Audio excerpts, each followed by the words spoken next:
Well, hello and welcome to this bonus episode of In the Growth Space. I'm your host, David Mcglennen. And if you've ever thought about starting your own business, or maybe you've already started one, you're on that journey and the roads maybe gotten a little bit rough, this episode is for you. If you've wanted to know what it's like to venture out on your own and start your own business, or maybe you're feeling a little bit tired because you already own your own business and maybe you've bought into that idea that you got to work 15-hour days and hustle and grind just to make things happen.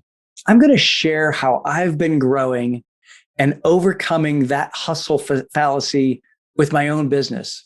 So in this episode, I'm calling this my Impact Leadership Anniversary episode. It's a bonus episode because it's been 6 full years since I began my business.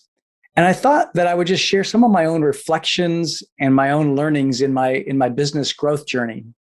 If you've subscribed to the podcast and been listening, first of all, thank you. Thank you so much. But the last number of episodes, I've been talking to people that are business owners or leaders themselves. And we've been learning from their journey of the bumps and bruises along the way. It's always enlightening to me to hear the successes and the mistakes, especially the mistakes that others have made, because that's really the value of mentorship is avoiding those mistakes. So as I was thinking about where to start and what I wanted to share, I decided to begin with the 6 factors of growth that have brought me the significance that I set out to pursue in my own business journey. And I think that that's probably the first thing for you to understand is that I set out to chase significance, not success. Now, don't get me wrong. I desired success, but that really wasn't my pursuit. I figured that success would come when I achieved significance. Now, significance for me is creating meaningful relationships with people who want to make a difference in business leadership. And through those trusting relationships that we help to do the hard work of growing the soft skills. It's about helping organizations build health into every aspect of their company. If a company has organizational health, just like our human bodies, it's going to outperform any of our worthy rivals. But more importantly, the people who make up the company, they'll be living into their fullest potential and more likely to be fulfilled in their work, which of course means that recruiting and retention are going to be optimized. And that leads to greater efficiency and creativity and innovation and growth. So the mission of Impact Leadership Consulting is to help 1,000 companies optimize their organizational health by 2030, because everyone deserves to work in an environment where they can contribute, where they can be challenged and be fulfilled as well.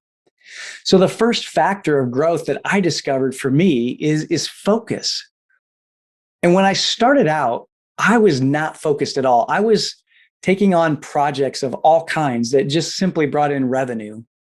I took speaking engagements. I did workshops. I coached. I did culture projects. Basically, anything that came my way that I thought sounded like I could do or help with, I did it. I was not focused. Now, over the course of the last 6 years, I've done a lot, get focus and create focus in my business. And that led to some really internal discovery. And I guess that's probably the second factor that I learned. And I really believe that business owners and leaders need in creating their own growth. And that is self-discovery. The name of the game of business and leadership is an inside game. We have to master our internal dialogue and our internal mindset, which can be really painful sometimes. It's a you and you alone deal. And I had to learn that the hard way. There were some things that I just didn't realize about my own leadership and my own self-limiting beliefs. And I really wish I could have flipped a switch and made that change quickly, but it took difficulty and challenging seasons to help me see it and then decide to change. So speaking of the word decide, let me just take us down a rabbit trail for just a minute, because I was talking with a leader not that long ago about making a decision about jumping into the entrepreneurial world. And as I was listening to this leader, I had to interject and just share the meaning of the word decide. So the word decide, decide, D meaning off, and side to cut or kill off. So if you think about other words like this, pesticide, killing pests, homicide, killing humans, germicide, killing germs, we have to decide as business owners many, many things. And I've made many decisions over the course of the last 6 years as well. And it wasn't just when I decided to leave my nice corporate career as a vice president to be a business owner. I've had to decide on what my focus would be in the business. I had to decide to do certain things and say no to certain things. So I had to grow my own focus, my discovery of myself, and my decision making. And those are the first three factors that I've learned as I've been growing my own entrepreneurial journey. And there are three more factors that I just wanted to share with you today that I've noticed that I've needed, and I think that other business owners need as well. The next is creativity, and that's certainly one of them. I've been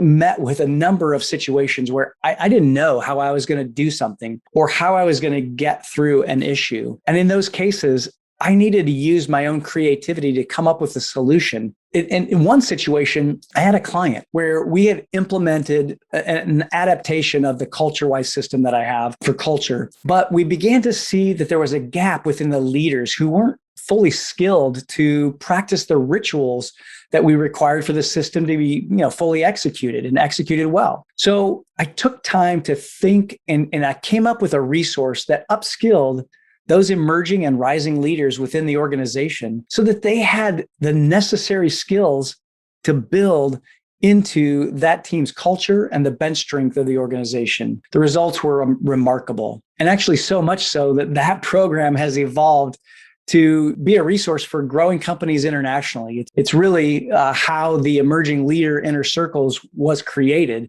along with the annual summit for its members. And I'm really, really proud of how that particular part of our organization came about, and really the people that we've impacted and the relationships that we've built through that particular program. And that leads me really to the next word or factor of my own growth over the last 6 years, and that's evolution. We've evolved.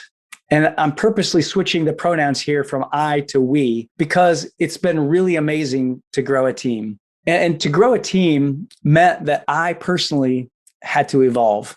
I needed to come to the conclusion that I couldn't do everything, even though I was really trying to. I had to have an evolution in my own mindset. Now, the first team member that I brought on was our controller, our CFO, because I found that that's where we needed some help. We had a lot of financial things falling through the cracks. And believe me, this has been one of the biggest areas of growth for me to give this over to someone else. It's kind of like outsourcing your life force. At least that's what it felt like for me anyway. But the great thing is that now I don't have to worry about making sure that payroll taxes are being paid or invoices are going out on time or cash flow issues are being solved. And I've recognized that isn't my zone of genius anymore. Now, it once was many, many years ago. Here's a funny little side note too, a little story. I was the CFO for our insurance agency and for my dad. So guess who the CFO was that I brought on? My son. So now I'm realizing how my dad must have felt, and I definitely know how Evan feels. But that evolution for our organization has helped us as we've been growing over the last couple of years. And it's really given us the stability and the structure to take us to our next evolution of growth. And even this podcast, quite honestly, has been an evolution because we have a podcast editor now, and she puts together each episode and sends it to the RSS feeds, and she handles the social media posts and the YouTube editing. And actually, that brings me a good thought and a great reminder that if you ever want to see our conversations and interviews, head over to the YouTube channel. We'll put the link in the show notes to it. I'm actually recording it on video now so that you can see this episode on YouTube. But back to constantly evolving in business. I know for sure that if I had not been willing to do the work on the inside of me and evolve my own thinking, I would not be where I am today. Every leader, every business owner has to evolve and keep moving forward into the next version of themselves and their leadership or their business. And in that moving forward, it takes action, which is the last factor of my growth and my progress in my business. Now, something that people think sometimes is that you can just sit back and think about all the things that you want for your business and they'll magically appear. Wrong. It requires action. Now, don't misunderstand what I'm saying though, because I believe that a lot of leaders don't take enough time to think and reflect. But if that's all they're doing, then nothing's going to get done. For example, I've been thinking about this episode right now, and I've been thinking about it for a while. I've been compiling my thoughts and my reflections on what areas have led to my current significance level for the business and where I've personally grown as well. But I had to sit down and record my thoughts on audio and video. They didn't just magically appear on the recording. I had to write some notes and then I had to speak them out. I took action. Each small action that I took then led to this episode being created. Now, if I look at the lessons that I've learned over the last 6 years, they're tremendous and they're immense. But I believe every leader needs to grapple with these growth factors, the ones that I mentioned today. And just to summarize them, and this isn't the order that I gave them in, but you'll see why I'm doing this in just a minute. The first one is focus. It really is the skill of our era. And if you want to be successful, if you want to gain significance, you've got to learn to channel and focus your energy. The next is action. You got to learn to take imperfect action to keep moving forward. It can be difficult, and it's difficult to make that leap, but it's what gives momentum, which of course, John Maxwell says is a leader's best friend. Then creativity. We all have to bring something forth that's never been before. And I believe this means pulling things together in a new way, almost like creating your own recipe for success and significance, your own recipe. The next is evolution. If you're not willing to change, if you're not willing to evolve your thinking and your being, you're going to be stuck. And if this pandemic has taught us anything, it's that we've got to adapt and evolve our thinking and our being. The next is discovery. Discovery of yourself above all. It's going to require each of us to go deep and find things out about ourselves that we didn't know before and maybe we didn't want to see. And then the last is decide. We have to learn to decide. We have to kill off our old ways. We have to kill off our old ways of doing things and our old ways of being so that we can move forward and grow. So all leaders are faced with these growth factors. See what I did there? I love acronyms. FACED, FACEDD. Focus, action, creativity, evolution, discovery, decide. So as I celebrate my 6th year anniversary as president of Impact Leadership Consulting, I'm truly grateful for the clients that we've served thus far.